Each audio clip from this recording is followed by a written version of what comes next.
المصريين اللي في فرنسا بيجوا ايطاليا علشان مثلا يعملوا ورقه، محتاجين ريزيدنسا، محتاجين استضافه عشان يعملوا اقامه هنا في ايطاليا.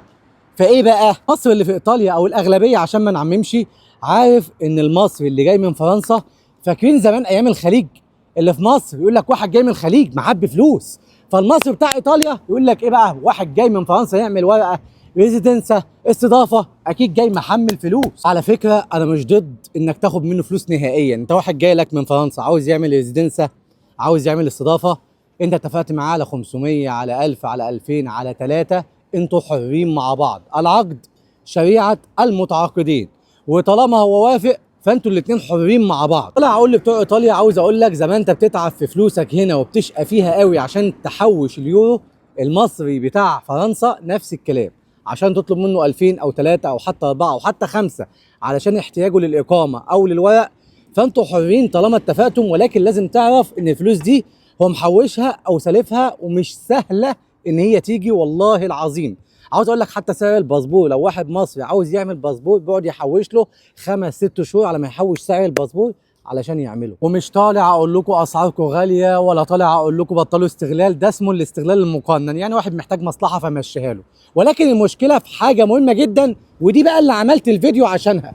واحد تلاقيه قاعد في ايطاليا ولا شغال ولا عنده اي شغل، عرف يعمل لواحد ورقه فسلكت معاه، فقال لك بس اصطاد المصريين اللي جايين من فرنسا. اصطادت واحد عملت له مفيش مشكله، اصطادت التاني وعملت له مفيش مشكله، لكن انك تنصب وتاخد من الناس فلوس وما تعمل لهمش اي حاجه، هنا بقى المشكله اللي انا طالع اتكلم عليها. احنا كمغتربين عايشين في فرنسا، الورق بيكون في فرنسا صعب جدا والاقامات صعبه جدا. في مصريين عايشين في فرنسا بقالهم فوق ال 15 سنه وما عندوش حتى CBC يمشي بيه قانوني في قلب الدوله. كلنا كمصريين بنشقى عشان ربنا يكرمنا وبنتعب في حياتنا عشان نعمل حياه كويسه لاولادنا ومستقبل اهالينا في مصر، مفيش مشكله في كل ده.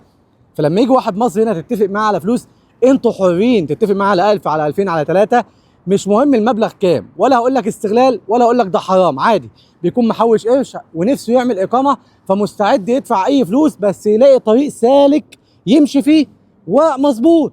ولكن للاسف في ناس هنا بتستغل المصريين، لو عمل اقامه مثلا فعاوز عقد عمل ممكن يضرب له العقد ويديله بوستباجه مضروبه، والمصري اللي في فرنسا شغال ومتخيل ان الراجل تمام، ويطلع في الاخر يجي يجدد الكارت يلاقي الورق كله مضروب. واحد مصري تاني يجي هنا عشان استضافه ويجي يقدمها في الكستوره، يلاقي في الاخر الاستضافه اساسا مضروبه، يتصلوا بصاحب الاستضافه يقول لهم ما اعرفش الشخص ده، هو كل الموضوع ان واحد كان عارف واحد فزور ورق كتير عليه علشان يوهم الناس انها استضافه حقيقيه وهي مزوره، وبتحصل كتير جدا، فانت ضريته ما نفعتوش. فكره ان المصري اللي جاي من فرنسا جاي معبي، والله ممكن يكون سالف الفلوس او جايبها من مصر، لان صعب جدا توفير فلوس في الغربه في الوقت الحالي. ممكن يكون شغال ولكن التوفير صعب جدا لان المعيشه بقت غاليه جدا. فاللي معيش اهله في الغربه في ايطاليا في فرنسا في المانيا في اسبانيا في مستوى كويس، ده نجاح بالنسبه لاي حد مغترب زمان غير النهارده. فلما تاخدوا من الناس فلوس اعملوا لهم الحاجه بما يرضي الله، يبقى انت خدت فلوس وكسبت وربنا رضاك. ممكن تكون ظروفك في ايطاليا ما عندكش شغل، فمعاك واحد او 2 او 3 اصحابك بيعملوا لك ريزيدنسا ببلاش وانت بتبيعها او بياخدوا عليها مبالغ بسيطه، مفيش مشكله، ولكن اعملوا للناس ورق صح.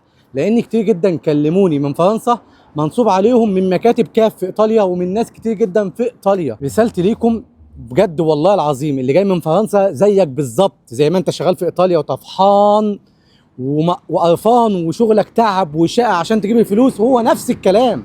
فنتقي ربنا ببعض، اعمل مصالح يا عم بس بلاش نصب، خد من الناس فلوس اكتر بس بلاش نصب، لانه حوش الفلوس بالعافيه وجاي يعمل بقى مصلحه.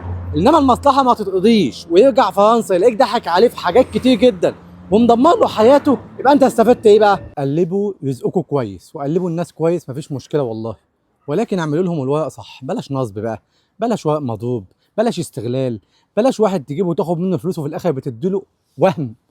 يعني انت خدت فلوس ادي للراجل حقه. اللي جاي لك من فرنسا مش جاي لك من الخليج، واللي في فرنسا شغال زيه زيك.